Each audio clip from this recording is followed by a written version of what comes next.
দেখো বন্ধুরা, একটা জিনিস, তোমার আবার মাথায় কি হয়েছে? দাঁড়াও, আমি একটু দেখাই দিদিভাইয়ের ঘুমের স্টাইলটা। দেখো, মিঠি রানী ঘুমোচ্ছে, দেখো।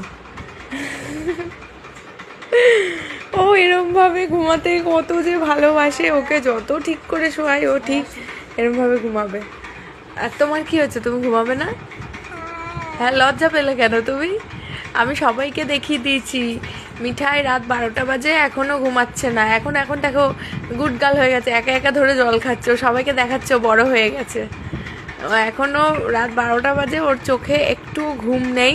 ওর দিদিভাই মানে এই সবে আর কি ঘুমালো, ঠিক করে শুয়েছিলাম, কিন্তু ও এরমভাবেই ঘুমাতে বেশি ভালোবাসে, তো এইভাবেই ঘুমাচ্ছে। আবার ঠিক করে দেব, তোমরা ভেবো না যে ওকে ওদেরকে আমরা এইভাবে ঘুম পাড়াই, ওরা এইভাবে শোয় না।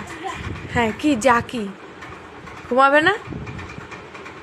এ বাবা, মাথাটা নিয়ে বলছে ঘুমাবে না। ঠিক আছে, আমি সবাইকে বলে দেবো মিঠাই দুষ্টু করে, মিঠাই ঘুমায় না।